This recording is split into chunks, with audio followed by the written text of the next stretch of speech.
السلام علیکم ورحمت الله وبرکاتو. ملګرو تاسو ټول ته دا پته وی چې انسان څنګه پیدا شو او دی بیا څنګه زمکه تراغه.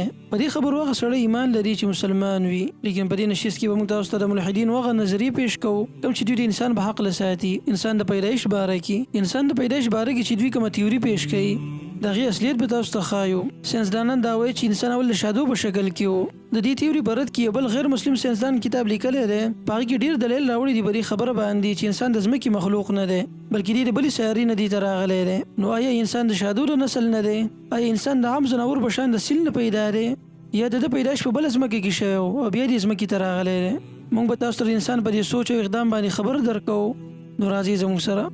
انسان په کائنات کې موجود ټول مخلوقاتو کې اشرف دی. د انسان لاله جبه غوګونو ورکړي دي او د دې نه زیات قیمتي څیز عقل ور ورکړی دی او دا داسې خصوصیات دي چې دنیا کې موجود یو مخلوق هم نه دی ورکړی شوی. انسان چې کله نوم دنیا ته راغلی دی نو دی همیشه د تجسس په سمندر کې غوپې وهي. کائنات کې موجود هر څیز ډیر حیرانوي او د انسان دا کوشش کوي چې هر څیز په راز باندې ځان پوه کړي. انسان په مخلوقاتو کې سوچ وکړو نو بل اخر د ذهن ته سوال راغی چې زه څنګه د دنیا ته راغلم. الله سبحانه و تعالی د انسان د پیغمبرانو کتابونه راولېږل او د خپل حقیقت نه خبر کو چې الله پیدا کړی او سره پیدایش مقصد دا و چې د دې والله بندگی وکړي. لیکن د انسان د الله وجود نه انکار وکړو او پیغمبرانو تکذیب وکړو. انسان صرف هغه څیز باندې یقین شروع وکړو کوم چې په خپل سترګو باندې ني او د عقل موافق وي. چونګې دا انسان خپل پیدا کونکي ذات نه مني، دیو جنا د خپل پیدایش لپاره نور وجوهات پیش کړل د خپل تسلی لپاره. ملګرو نن سبا ساينس ډیره ترقی کړې ده، اوس پورې د خپل پیدایش باره کې تسلی بخش جواب میلاو نشو. انسان څنګه په وجود کې راغی د لپاره ساينسدانانو وجوهات بیان کړي دي. ساينس دا وایي چې کله زمکه په وجود کې راغله نو دی باندې هیڅ یو ژوندی مخلوق نه و. په دې زمکه د اور لاوه بهیده او د ژوندۍ امکانات نو په دې دنیا کې. بیا څه وخت بعد شهاب ساقي پر غورځیدلو سره په زمکه کې اوبه په وجود کې راغلي. بیا څه زمانه بعد په دې اوبو کې یو سیل پیدا شو او دا سیل تقسیم شو او د دین نور ډیر سیلونه پیدا شو. بیا څه زمانه بعد اتفاقا د سیلونه یوځای شو او په دې سره د ژوندۍ مخلوق آغاز شو. دا سیس کوم چې د سیل نه جوړ شوی و د دې شکل مهیته کنورټ شو او بیا د سیس ورو په جسامت کې غټېدو. څه زمانه بعد دا مخلوق د اوبو نه بهر وچوبې ته راوړېدو او د په جسم کې مسلسل تبدیلیانې شروع شوې. دې مخلوق کې تبدیلي راتله تر دې چې د نه شادو جوړ شو او بیا ډېره زمانه د شادو په جسامت کې تغییر کېدو تر دې چې انسان په وجود کې راغی.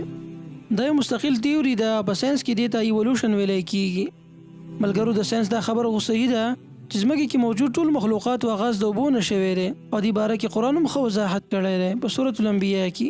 ملګرو د دې تیوري بنیاد چارلز ډاروین په نوم باندې یو ساينسدان ایښودی و. دا تیوري خلکو کې ډېر مشهوره شوه، لیکن په دغه وخت کې د ایلیس سیلور په نوم باندې غیر مسلم ساينسدان کتاب ولیکو د هیومنز آر ناٹ فرام د ارث په نوم باندې.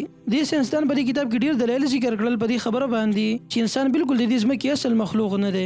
د اصل او صحیح ټکانه کوم کې چې پیدا شوی و هغه دنیا ډېره بدله و د دې دنیا نه. د یو ناشنا کتاب دی اوس پورې یو ساينسدان هم د دې جواب نه دی کړی. راځي په دې کتاب کې لیکل شوی هغه دلایل ذکر کوو کوم چې د قرآن او حدیث حقانیت بیانوي موږ ته. ډاکټر ایلیس خپل کتاب کې لیکلي دي چې انسان په یو بل سیاره پیدا شوی و. دی هلته ښه په آرام او سکون سره اوسېدو، د طبیعت موافق هر څه په دغه سیاره کې موجود و.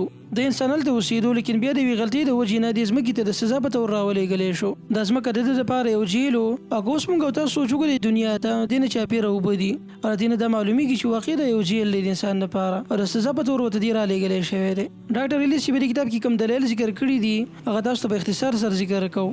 اولنی دلیل دا دی چې زموږ په ځمکه کې ګریویټي سیوا ده او دې وجې نه انسان په یو باري وزن اوچتولو کې تکاوټ او ستړیوالی محسوسوي. د انسان چې اول کوم ځای کې اوسېدو نو هلته شاید ګریویټي د سره ونه یا وخو ډېره کمه وه. هلته د ده جسامت هم ډېر غټ و، لیکن دې چې کله ځمکې ته راغی نو د ګریویټي د وجې نه د ده په قد کې هم ډېر کموالی پیدا شو. دویم دلیل دا دی چې انسان دنیا ته د سزا لپاره رالېږلی شوی دی او د دې وجې دا ده چې انسان غرمو ته ډېر وخت پورې نشي کېناستی. لیکن که په ځمکه موجود نور ځناورو ته وګورو نو دوی که ډېر وخت پورې نور ته کښېني نو دوی باندې هېڅ منفي اثر نه کوي. دریم دلیل دا دی چې انسان په دې دنیا کې موجود د هر نعمت سره که ده ته چېرته مصیبت ورسي نو دوی ډېر پریشانه کېږي او دوی چې کله پریشانه شي نو دوی داسې محسوسوي چې زه مسافر یم او د ده په زړه کې ډېر حسرت او ارمان پیدا کېږي خپل وطن ته. دوی دا غواړي چې زه بر اسمان ته وختې د دې دنیا نه لرې تلل غواړي. او د انسان د فطرت په دې دلیل دی چې واقع د اصل دنیا ډیره ښایسته ده د دې دنیا نه او د انسان د دې دنیا عادي نه دی. څلورم دلیل دا دی چې په دې ځمکه کې نور مخلوقاتو ته به خوراک حاصلولو کې څه مشقت نه میلاویږي چې څه ورته میلاو شي بس فورا هغه خوري. هر چې انسان دی د خوراک په حاصلولو کې د ډېر محنت او مشقت سره مخامخ کیږي. دی اول ښکار کوي بیا غصفا کوي بیا کټ کوي او بیا پخوي دا ټول مشقت دی چې انسان د خپل بدن د طاقت لپاره کوي.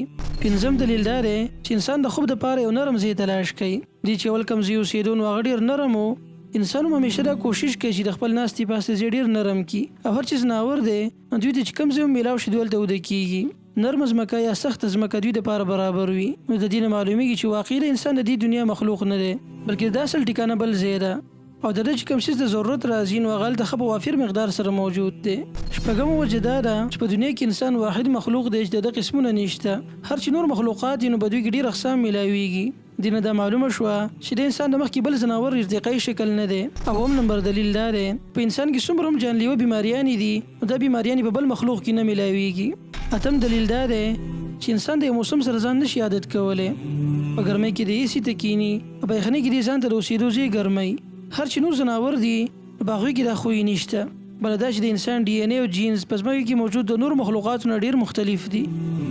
نهم نمبر دلیل دا دی چې په ځمکه کې موجود اکثر ځناور خونخوار دي. یو بل سره جنګ جګړې وغیره هر سره دوی روټین دی. هر چې انسان دی نو دی امن پسند دی او د نرمۍ عادي دی. دې نه معلومیږي چې دی اول په کوم ځای کې اوسېدو نو هلته جګړې کول وهل ټکول وینو تویول دا هېڅ هم نه و.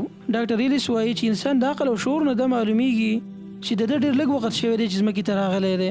که چېرته دې د مخکې نه به ځمکه موجود وي لکه څرنګه چې ساینسدانان دا دعوه کوي نو نن سبا به انسان ډېر ایډوانس وي او انسان ته به دومره ایجاداتو کې ډېر وخت نه وي لګېدلی. انسان کوشش کوي چې دا دنیا ځان دپاره د مخکینی دنیا په شان ارام او سکون والا دنیا جوړه کړي. دې دپاره انسان کله غټې بنګلې جوړوي کله موبایل استعمالوي کله د غټو ګاډو استعمال کوي. ملګرو ساینس چې د ایولوشن کومه تیوري پیش کوي دا بالکل باطله ده او څوک چې د دې تیوري دفاع کوي نو په هغوی ډېر اعتراضات واردېږي. بالفرض که موږ دوی سره دا ومنو چې انسان د شادو د نسل نه دی نو بیا دا سوال پیدا کېږي چې داسې دوباره ولې نه کېږي. نن سبا موږ څومره شادوګان یو نو اوسه پورې خو په دوی کې د چا نه انسان یا بل مخلوق جوړ نه شو. انسان قد و قامت د عقل او شعور ته چې سوچ وکړي نو معلومیږي چې دا خاص مخلوق دی په دې کائنات کې. دا د انسان شرف دی چې الله سبحانه وتعالی دې په خپله پیدا کړی دی او زما دا یقین دی چې څه زمانه تېره شي نو انسان د په خپله دا پته ولګي چې زما پیدایش د عام ځناورو په شان د یو سیل نه دی شوی بلکې زه یو خاص مخلوق یم. یو ذات ما له ژوند راکړی دی یو ورځ به میزان ته ودرئ او حساب به راسره کوي.